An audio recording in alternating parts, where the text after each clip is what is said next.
ئایا دروزەکان کێن و پەیوەندیان بە کوردەوە چییە؟ لەگەڵمان بن بۆ قسەکردن لەسەر ئەم ژارە تایبەت.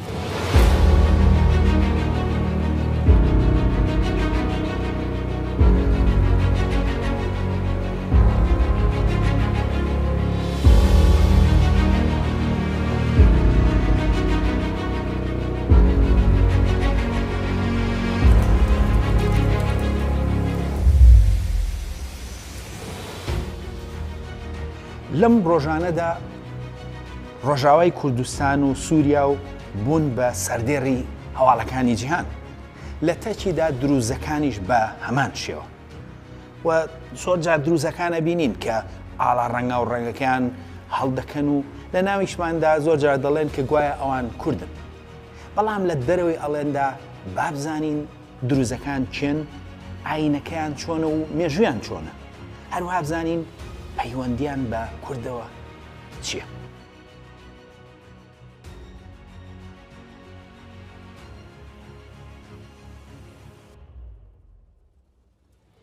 لە سەدەی 11 زاینیدا چەندین گروپی هزری و ئاینی لە ناو میسردا هەبوون. ئەو کات میسر ناوەندێکی گرنگی فکری بوو. لەوێ فاتمیەکان حکومڕان بوو. بەڵام لەژێر باڵی فاتمیەکاندا بۆچوونەکانی یەکڕەنگ نەبوون، بەڵکو چەندین بۆچوونی جیاواز هەبوون. لە ڕاستیدا لەژێر باڵی عەباسیەکانیشدا بەو شێوەیە بوو. کورد لەو سەردەمەدا کاریگەریان لە میسر و شامدا گەورە بوو. ئەو کاریگەریە هزری و سەربازیش بوو. هەر لەبەر ئەوە بوو ئیبن سالار یان کوڕی سالار لە ساڵی 1049دا بوو بە وەزیری دەوڵەتی فاتمی. دەوڵەتی فاتمی هەرچەندە دەوڵەتێکی شیعی بوو، بەڵام کوڕی سالار شافعی کورد بوو. ئەو یەکەم جار سەرکردەی سەربازی بوو لە سوپای خەلیفەی فاتمیدا. دواتر بە پلەکانی دەسەڵاتدا سەرکەوت و نزیکی 20 ساڵ پێش سەلاحەدینی ئەیوبی ئەو بوو بە وەزیری دەوڵەتەکە. خەلیفەکە تەمەنیشی کەم بوو، دەسەڵاتێکی سمبڵی هەبوو. دەسەڵاتەکە زیاتر لای کوڕی سالاری وەزیری کورد بوو. واتە کورد لە میسر پێش سەلاحەدین و دەوڵەتی ئەیوبی لە دەسەڵاتدا بوون. لەم بەرنامەیەدا لەبەر سنووری کاتەکە نامانوێت بگەڕینەوە بۆ سەردەمی دێرینتر کە سەردەمی هەزەبانیەکان بوو. ئەوان 2000 ساڵ لەمەوبەر دەسەڵات و کاریگەریان گەشت بووە میسر. ئێمە دەمانوێت لە چوارچێوەی باسی دروزەکانە بمێنینەوە. لە هەمان کاتدا بە مەبەستی تێگەیشتن لە سەرەتای ڕووداوەکان ویسمان ڕۆڵی کورد و کاریگەریان لە وڵاتەدا بخەینە ڕوو. سەرەتای دروزەکان بە کەسێک دەست پێ دەکات لە ناو میسر بە ناوی محەممەدی دروزی. ئەم پیاوە لە سەدەی 11هەمی زاینیدا ژیاوە و زۆر سەبارەت ڕەگ و ڕیشەی نازانێت. بەڵام کرۆکی بانگشەی ئەو لە ئاینەکەدا کە بەرچاو بووە ئەوە بوو کە لای ئەو خەلیفەی فاتمی حەکیم شێوەی خودا بووە لەسەر زەوی. واتە بیرروبڕوای خوداوەندی خەلیفە حەکیمی فاتمی هێناوەتە ئارەوە. ئەم ڕوانگەیە لەگەڵ هێڵی گشتی فکری ئاینی میسردا نەدەگونجاو بوو بەهۆی هەندێک پشێوی. محەممەدی دروزی خۆشی کەسێکی خۆ دەرخەر بووە و خەلیفەی فاتمی لێی ڕازی نەبووە. لەبەرەوە خەلیفەی فاتمی حەکیم بەپێی هەندێک سەرچاوە خۆی بڕیاری کوشتنی محەممەدی دروزی لە ساڵی 1990 بۆ 2020دا داوە. ئەوەش بە ئامانجی هێورکردنەوەی ئەو مشتومڕەی کە ئەم کەسایەتیە لە میسر دروستی کرد. لە دوای کوشتنی محەممەدی دروزی هەمزەی کوڕی عەلی زۆزانی ئاینەکەی گرتە دەست. هەمزە پێشتریش کاتێک کە محەممەدی دروزی لە ژیاندا بوو شان بەشانی ئەو لەسەر داڕشتنی ئاینەکە کاری دەکرد، بەڵام هاوڕای نەبوو. دوای کوژانی محەممەدی دروزی دروزیەکان زۆربیان خۆیان لە ڕێچکەی محەممەدی دروزی دوورخستە و هەمزەی زۆزانیان کرد بە سەرکردە و دامەزرێنەری ئاینەکە. هەر لەبەر ئەوەیە کە ئەمڕۆ ناو دروزیەکاندا زۆزانی بە دامەزرێنەر و ئیمامی گەوریاندا دەنرێت. سەر ڕایەوەی کە دروزیەکان خۆیان لە محەممەدی دروزی دوورخستەوە، بەڵام پاژناوی ئەو دروزی بوو بە ناوی پەیڕەوانی ئاینەکە و ئەمڕۆ بەو ناوە دەناسرێن. هەمزەی زۆزانی ئەقلانی تر ئاینەکەی بەرەو پێشەوە برد و ئەو پەیوەندی لەگەڵ خەلیفە حەکیمی فاتمیدا زۆر باش بوو. زۆزانی بە هەمانگی لەگەڵ ئەودا هەنگاوەکانی دەنا. ئەو پایەکانی ئاینەکەی دانا و لە نێوان ساڵی 1970 تا 1921 بەردەوام بوو.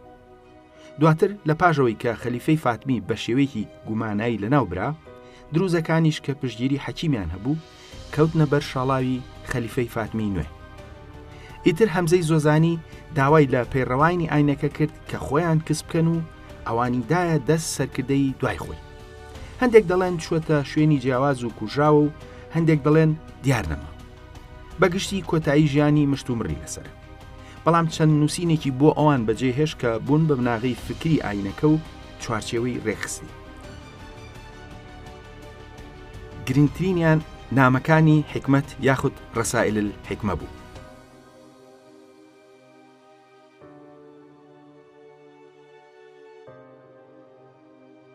وەک بینیمان هەمزەی زۆزانی دامەزێنەری ئاینەکە بووە. بەڵام هەر لە سەرەتاوەم ئاینە ڕوبەڕووی درایەتیەکی گەورە بوو، تەنانەت هەوڵی ڕەشەکوژی پەیڕەوانیشی درابوو. لەبەرەوە بە ئامانجی خۆ پاراستن زۆر ڕووی ئاینەکە بە نهێنی لە خەڵک هێڵرایەوە. بەو جۆرە ئاینەکە هەرچەندە لە سەرەتادا ئاینی بڵاوکردنەوە بوو، بەڵام دواتر بڵاوکردنەوەی ڕاگیرە.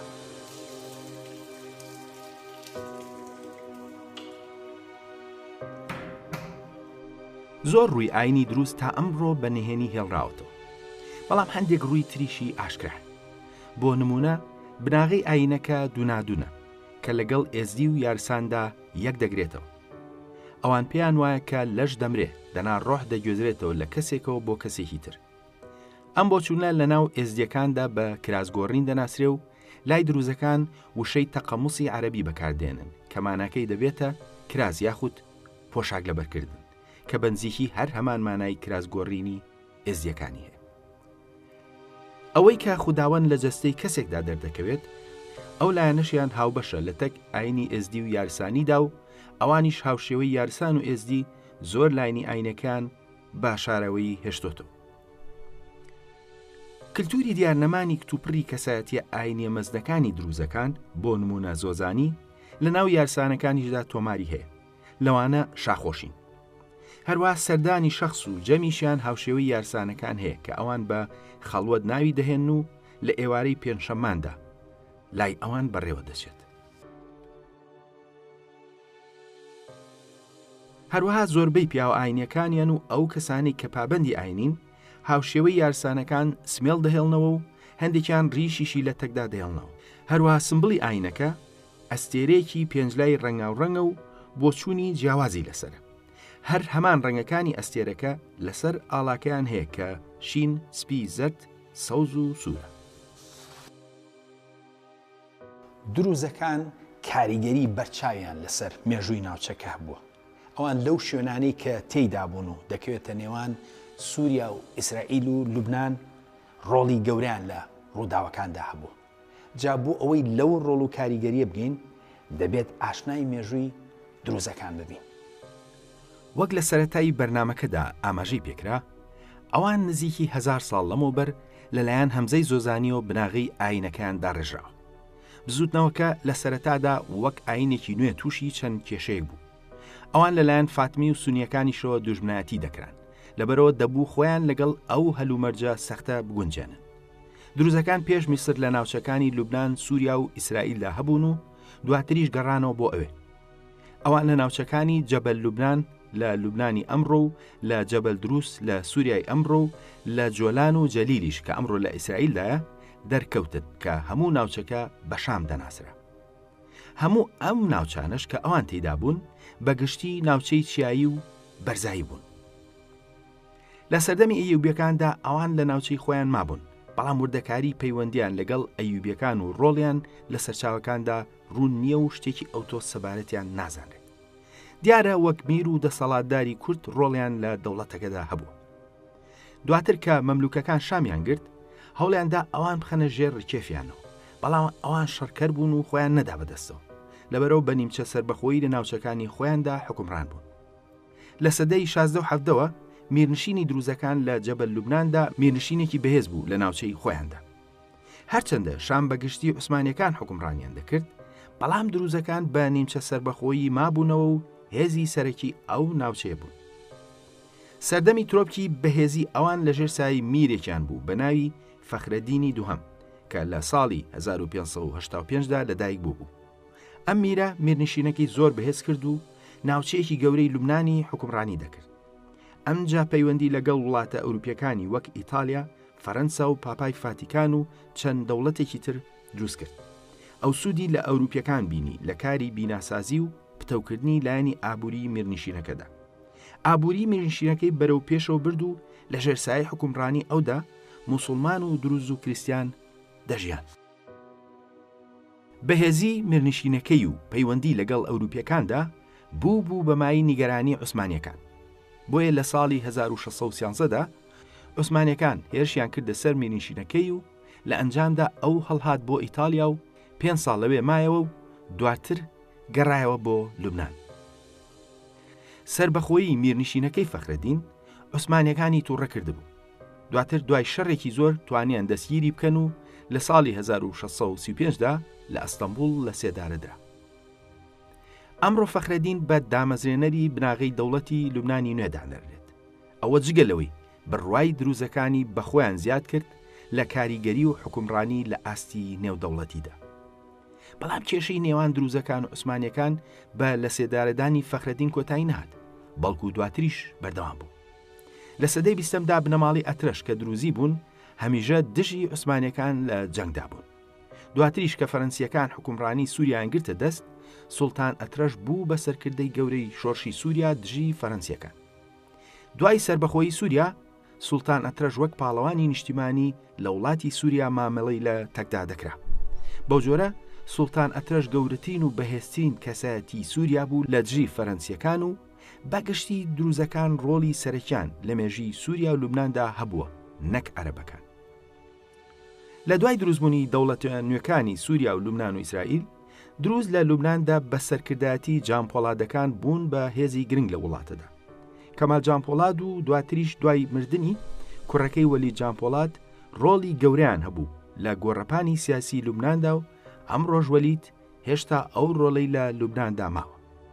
بەو جۆرە دروزەکانی لوبنان و سووریا لە 500 ساڵی ڕابردوودا ڕۆڵی سەرەکیان لە ڕووداوەکانی ناوچەکەدا بینیوە و ئەوان هەمیشە ویستویانە بە سربەخۆیی و تایبەتمەندی خۆیان بژین و بێنەوە. لە ڕاستیدا ئەو ڕۆڵی ئەوان لە ناوچەکەدا بینیوانە هەرگیز عەرەبەکان ئەو ڕۆڵیان نەبینیوە. هەرچەندە لە سەدەی 20ەمەوە ناوچەکە بەهۆی سیاسەتی کۆلۆنالیزمەوە بە عەرەبی دەناسرێت و ڕۆڵێکی درۆینە بۆ عەرەب دروستکراوە کە لە مێژوودا نەبووە. جگەل لە دروزەکانی لوبنان و سووریا، دروزەکانی ئیسرائیل کە لە جەلیل بوون بە هاوڵاتی وڵاتەکە و وەک هاوڵاتیەکی ئیسرائیل خزمەتی سەربازیش دەکەن. بەڵام ئەوانەی جۆلان لە نێواندا ماونەتەوە و هەلومەرجی ژیانیان هاوشێوەی هەلومەرجی ناوچەی جۆلانە کە هێشتا بە تەواوی یەکلا نەکراوە. لە ئوردونیش ژمارەیەکی کەم دروست هەیە، بەڵام بەهۆی کەمی ژمارەیان کاریگەری ئەو تویان نییە. ئەمەی کە باسکرا مێژوویەکی سادەی دروزەکان بوو، ئەوەی کە ڕوونە میری دروزەکان ڕۆڵێکی گەورەیان لە ناو کۆمەڵگەکەی خۆیان و لە مێژووی ناوچەکەدا هەبووە. ئێمە لەم بەرنامەیەدا ئاماژە بە دوو بنەماڵەی میرانی دروزەکان دەکەین، ئەوەش لەبەرەوەی لە سەرچاوە مێژوویەکاندا وەک دوو بنەماڵەی میرانی کورد مامەڵەیان لە تەکدا کراوە.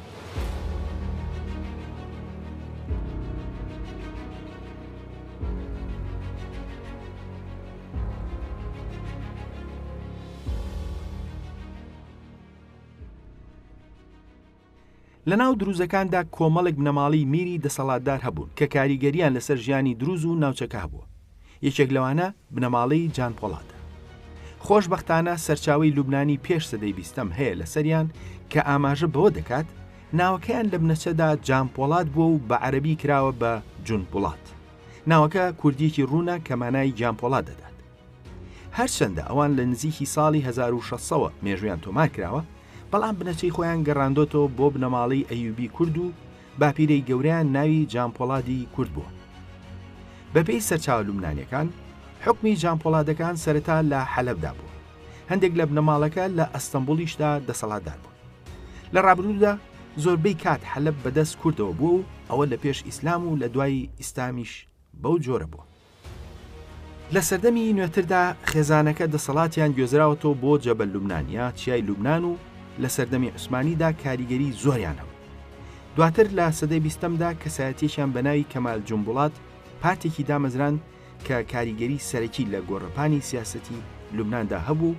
دواتر لە ساڵی 1970دا کوژرا و وەلیدی کوڕی دوای ئەو شوێنی گرتەوە و ئەم ڕۆژ هەر کاریگەری ماوە.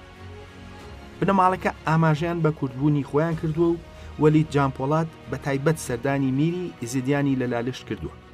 بەپێی هەندێک سەرچاوە میر تەحسین بەگ و وەلید جانپۆڵات هەردووکیان دەگەڕێنەوە بۆ بنەماڵی جانپۆڵاتە کوردەکان. ئەمە جارێکی تر هاوڕەگەزی دروزەکان لەگەڵ نەتەوەی کورد و هاو ئاینیان لەگەڵ ئاینە کوردیەکان دووپات دەکاتەوە. بنەماڵەی دووهەم ئامادیەکانن.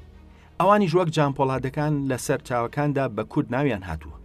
بەپێی سەرچاوە لوبنانیەکانی پێش سەدەی 20م باپیرەیان لە ئامێدی کوردستانەوە چوون بۆ لوبنان و دواتر ئەوانیش لە ناوچەی چیای لوبنان بوون بە حکومڕان. بنەچەی ناوەکەشیان بەپێی سەرچاوە لوبنانیەکان گەڕێنراوەتەوە بۆ شارۆچکەی ئامێدی لە باشووری کوردستان بێ ئەوەی کە بنووسرێت کەی چوونەتە لوبنان. چەند بنەماڵێکی تری دروزی گرنگ و حکومڕان لە ناویاندا هەیە. بۆ نمونە بنەماڵی ئەترش کە هەندێک ناوەکەیان دەگەڕێنەوە بۆ ئەتروشیەکانی باشووری کوردستان، بەڵام بەڵگەنامەی ڕوون لەسەر ئەوە نییە. ئەوان بەهۆی هەلومەرجیانەوە زۆربیان خۆیان دەگەڕێنەوە بۆ بنەچێکی عەرەبی کە دواتر زیاتر ئاماژە بەم بابەتە دەکەین.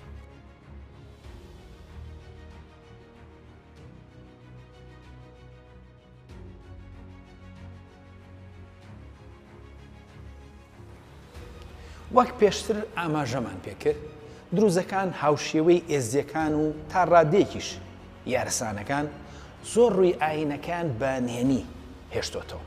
بۆ نمونە لە ناو ئێزیەکانە هەردوو پەرتووکی مەسحەفا ڕەش و جیڵوە بە نهێنی هێڵرابووە تا دواتر ئەوروپیەکان توانیان بە ڕێگای تایبەت بەدەستی بێنن. لە ڕاستیدا لە ناو دروزەکانیشدا چەند پەرتووکێکی هاوشێوە هەیە.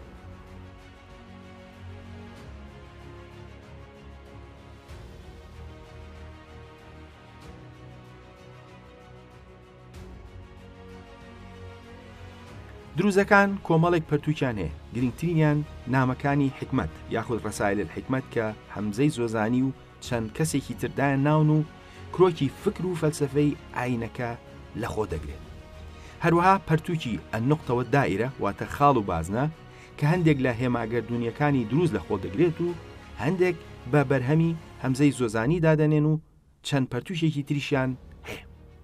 بەگشتی ئەم پەرتووکانە بە قسەی خۆیان تەنها ژیرەکان کە ئەوان بە عوقال ناویان دەهێنن دەتوانن بیان بینن، واتە هەموو دروزێک بۆی نییە بیان بینن.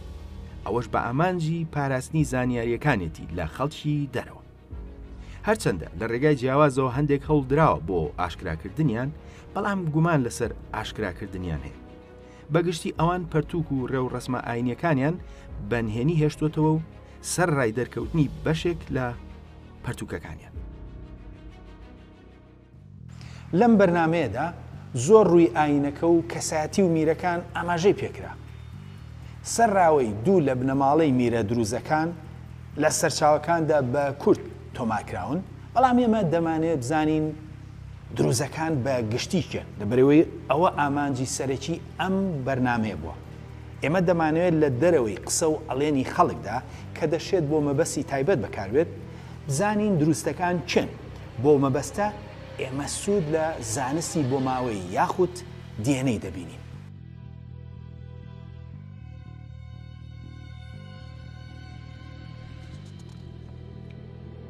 خۆشبەختانە لەم ساڵانەی دواییدا زانستی بۆ ماوەی زۆر پێشکەوت و زۆر لایەنی شاراوەی خەڵک و گروپە جیاوازەکان کەوتۆتە ڕوو. گرنگی ئەم زانستە بۆ هەندێک گروپ گرنگترە لەبەرەوەی پەیڕەوانی ئاینە شاراوەکانی وەک دروست زۆر جار هەوڵی هەمەجۆر دەدەن بۆ شاردنەوەی ڕاستیەکان و دروستکردنی چیرۆکێکی جیاواز. ئامانجیش لەم چیرۆکانە ئەوەیە کە خۆیان لە مەترسی بپارێزن و بەردەوامی بە خۆیان بدەن. ئەوان لە سەرەتای دروستبوونیانەوە لەژێر هەڕەشەی لە ناوچووندا بوون، لەبەرەوە هەموو ڕێگەیەکیان گرتووەتە بەر بۆ خۆپاراستن و ئەوەش مافی سەرەتایی مرۆڤە. یەکێک لەو توێژینەوە هەمەلایەنانی کە لەسەر دروزەکان کراوە لە ساڵی 2016دا ئەنجام دراوە. توێژینەوەکە لەلایەن 4 توێژەرەوە ئەنجام دراون کە سەر بە زانکۆکانی بەریتانیا و ئەمریکا و وڵاتی هەندن. ئەنجامی لێکۆڵینەوەکە ڕاگەیاندراوە بەوەی کە لە ڕووی بۆ ماوەیەوە دروزەکان پەیوەستن بە خەڵکی زاگرۆس بەگشتی و بە تایبەتی ناوچەی دەوروبەری دەریاچەی وان و چیاکانی نێوان باکوور و باشووری کوردستان. سەیرەکە لەوەدایە زاگرۆز وڵاتی کوردە و بە تایبەت دەوروبەری وان لە سەرەتای شارستانێتەوە بە کوردەوە گرێدراوە. سەرڕایەوە ئەم توێژینەوەیە هیچ ئاماژە بە کورد ناکات. وەک لە ڕێگای ئەم توێژینەوەیە بۆمان دەرکەوت، دروزەکان لە ڕووی بۆ ماوەیەوە خەڵکی ناوجەرگەی خاکی کوردستان. بەڵام ئەم توێژینەوەی هاوشێوەی زۆربەی ئەو توێژینەوانەوەی کە لە سەر ڕۆژهەڵاتی ناوەڕاست دەکرێت کورد نابینێت و هەوڵی سڕینەوەی دەدات لە توێژینەوەکەدا. سەرڕایەوە ناوی دامەزرێنەری ئاینەکە هەمزەی کوڕی عەلی زۆزانی جارێکی تر بابەتەکە پژڕاست دەکاتەوە و زانیارێ بۆ ماوەکانی توێژینەوە کەشت یەکلا دەکاتەوە. ئێمە پێشووتر ئاماژەمان کرد بە هەمزەی زۆزانی کە دامەزرێنەری ئاینەکە بووە. بە پێی ناوەکەی ئەو زۆزانی بوو و لە دایکبووی میسر نەبووە. کەچی هەموو سەرچاوەکان بێ هیچ بەڵگەیەک زۆزان دەبەستنەوە بە شوێنێک لە خوراسان. لە کاتێکدا وەک بینیمان ئەوان بە DNA خەڵکی چیاکانی زاگرۆس بەگشتی و نێوان باکووری کوردستان و باشووری کوردستانن. تەنانەت زۆرینە هەوڵ دەدەن کە بە زەوزەن بینوسن لە بری زۆزان. بە پێی توێژینەوەکەی ئاماژەمان پێکرد لە ١٧٩ DNA ئەوان دەگەڕێتەوە بۆ ناوچەی هەکاری تا باشووری کوردستان. جگەلەوە ناوی دامەزرێنەری ئاینەکە نازناوەکەی زۆزانیە و زۆزان بە تایبەت وەک ناوچەیەکی جوگرافی دەستنیشان کرا و لە مێژوودا یەک دەگرێتەوە لەگەڵ توێژینەوە زانستیەکەی DNA کە لەسەر ئەوان کراوە. سەرچاوە مێژوویەکان ئاماژیان بە زۆزان کردووە. بۆ نمونە ئیبن ئەسیر سەبارەت بە زۆزان دەڵێت. زۆزان ناوچەیەکی فراوانە لە ڕۆژهەڵاتی دیجلە. لە دوورگەی ئیبن عومەرەوە و یەکەم سنووری نزیکی 2 ڕۆژە لە مووسڵەوە تا سنووری یەکەمی ئەخلات و سنوورەکەی لە ئازربایجان کۆتایی دێت تا سەرەتای سەلماس و چەندین قەڵای بەهێز لە خۆ دەگرێت کە هەمویان هی کوردانی بەشنەوی و بەختین. سەرچاوی کریسیانەکانی پێش ئیسلامیش ئاماژیان کردووە بە زۆزان بەیەکەوە لەگەڵ ناوچەی داسنی ئێزدیەکاندا کە ئەمە گرێدراوی دوو ناوچەکە و ئاینەکەش دووپات دەکاتەوە. وەک بینیمان بە پێی DNA دروزەکان ڕێک لەو ناوچەیەوە هاتوون کە ناوچەی زۆزانی مێژوویە کە ئەمە هیچ گومانێک ناهێڵێتەوە. دامەزرێنەری ئاینەکە هەمزەی زۆزانی خەڵکی نزیک هەکاری بووە. جگەل لەو هەموو بەڵگانە لە ناو ئێزدیەکانە ناوی دوو پیر تۆماری هەیە، پیر ڕەکەری زۆزانی و پیر کاڤانی زۆزانی. بەداخەوە جگەل لە ئاماژەکردن بە ناویان شتێکی ئەوتۆ سەبارەت مێژویان نازانێت. بەڵام ئەم ڕۆژکەسایەتی زۆزانی هێشتا لە ناومانن. لەوانە بەڕێز یوسف زۆزانی کە خەڵکی ڕۆژئاوای کوردستانە و بەشداریەکی گەورەی لە چالاکیەکانی بزوتنەوەکانی باشووردا کردووە و بنەچەی بنەماڵەکان بۆ زۆزانی باکوور دەگەڕێتەوە. لە سەردەمی ڕابردوودا بەشێکی زۆری کوردەکانی باکوور داکۆکیان لە عەلی و خەلیفەی فاتمی کردووە. تەنانەت عیزی زەریری هەولێری یاخود عیزی نابینای هەولێری کە فەیلسوف بوو و بە بنەچە خەڵکی نووسەیبینی باکوور بوو لە مناڵیدا لە هەولێر گەورە بووە، نازناوی هەولێری وەرگرتووە. سەرڕایەوەی کە بە زەندیق واتە بە بێدین لە قەڵم دراوە، بەڵام خراوەتە ناو خانەی شاعیرانی شیعەوە. ئەوەش لەبەرەوەی کە پشتگیری لە عەلی و فاتمیەکان کردووە.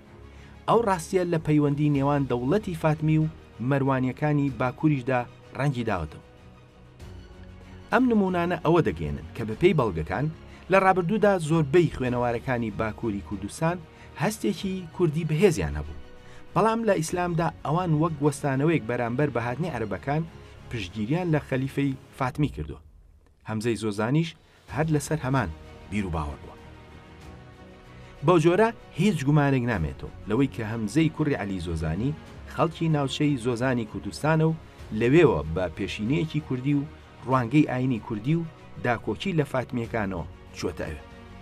ڕێکەوت نییە کە هەمان شێوەی هەڵپەچەی کوردی لەواندا بەردەوامە و ئەوە لا وێنە کۆنەکانیان دەردەکەوێت کە جلوبەرگیشیان زیاتر کوردی بوو و ژنەکانیان هەر وەک ژنی کورد سەرپۆشی سپیان وەخۆی هێشتۆتەوە و ڕەنگەکەی ناگۆڕ.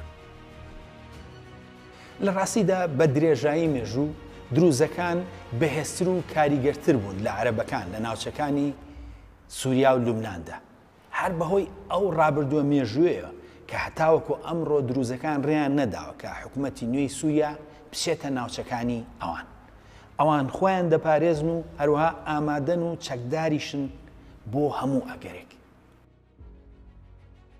دروزەکان وەک زۆر گروپی تری سووریا هەست بە مەترسی ئەم حکومڕانیە دەکەن و ئەوان بە ئاشکرا دەسەڵاتی تاک ئاینی ڕەت دەکەنەوە و دژی ئەوەن کە ئەو جۆرە ڕژێمە ئاینیە لەو وڵاتەدا لە دەسەڵاتدا بێت. وڵاتەکە بە درێژایی مێژوو کورد، دروز، ئەلەوی، کریستیان و چەند گروپێکی تریشی تێدا بووە. ناکرێت کتوپڕ حکوومەتەکەی بکرێت بە حکوومەتێکی نیمچە داعشی.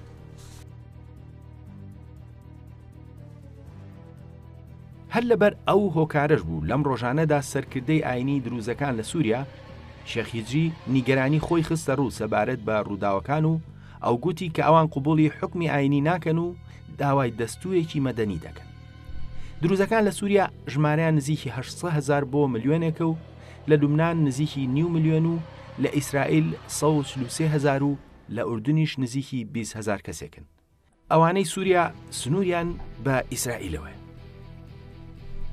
واتە ڕاستە ژماری دروزەکان لە سووریادا زۆر گەورە نییە، بەڵام مێژووی دەسەڵاتیان لەو وڵاتەدا هەیە و پێش ئەوەی کە سووریای نوێ دروست ببێت بنەماڵەی ئەترەشی دروزیەکان گەورەترین دەسەڵاتداری وڵاتی سووریا و لوبنان بوو. دروزەکان لەبەرەوەی کە سنووریان لەگەڵ ئەلەوی و کوردانی ڕۆژئاوادا دوورە دەنا دروستکردنی بەرەیەکی بەهێز ئەو کات زۆر ئاسانتر دەبوو. بەڵام ئەم حکوومەتە نوێی کە هاتۆتە سەرکار زۆرینەیان پێشینێکی داعشی و قاعیدەیان هەیە و دنیا لە ڕوانگەیەکی تەسکی خۆیانەوە دەبینن. ئەوە وا دەکات کە دروز و کورد و عەلەویەکان هەست بە پێویستی نزیکبوونەوە لە یەکتر بکەن لە داهاتوودا بە تایبەت دروزەکان. ئەگەر دروزەکان هەست بە مەترسی بکەن لەسەر بوونیان، سنووریان لەگەڵ ئیسرائیلە و دەشێت سوود لەو هەلە وەربگرن بۆ پاراستنی کۆمەڵگەکەیان لە مەترسی ئەم حکوومەتە نوێ کە زۆر لە ئەندامەکانی پێشینێکی تونڕەویانەیە. دروزەکان کوردن و ئاینەکەشیان کوردیە. هاوبەشی ئاینەکە لەگەڵ ئاینەکانی ئێزدی و یارساندا لە زۆر ڕۆ دەکەوێتە ڕوو. سەردەمانێکیش خاچی ئەوان گرێدرایی خاچی کوردستان بوو. بەڵام لەگەڵ سەردەم و دوای دروستکردنی دەوڵەتە عەرەبیەکان لەلایەن ئەوروپیەکانەوە ئەوان لە کوردستان دابڕێنراون و ئەمڕۆ وەک خەڵکێکی نامۆ بە کورد دەکەونە ڕوو. ئەوانیش بۆ مەبەستی خۆپاراستن و لە ترسی هەڕەشەی دەوروبەر ئەمڕۆ ناسنامەیەکی عەرەبیان بۆ خۆیان داناوە.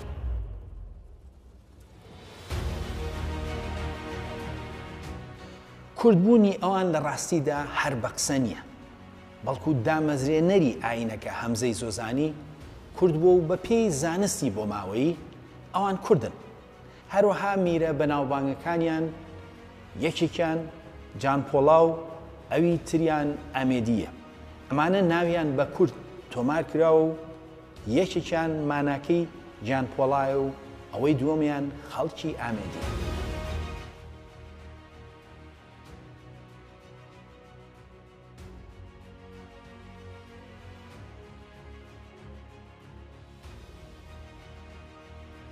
ناسینی دروزەکان ئەوەمان بۆ دەخاتە ڕوو کە سەردەمانێک کورد لە کوردستانەوە هەتاوەکو میسر کاریگەری هەبوو. ئەو کاریگەریە هەتاوەکو سەدەی 20میش بەردەوام بووە. لە ڕاستیدا دروستکردنی دەوڵەتەکانی ڕۆژهەڵاتی ناوەڕاست لە سەدەی 20دا گەورەترین زیانی بە کورد گەیاندووە. لە ئەنجامدا هەڵە تێگەیشتنی لەسەر ئەم نەتەوەیە دروست کردووە و هەروەها نەتەوەیەکی عەرەبی خەیاڵی فوتێکراویشی هێناوەتەکایەوە. بەرنامەی خۆناسین لە هەر ئەڵقەیەکدا دەیەوێت ئەو مێژوە شاراوە بە خۆمان و نەوەکانمان بناسێنێت. تا بەرنامەیەکی تر خواتان لەگەڵ.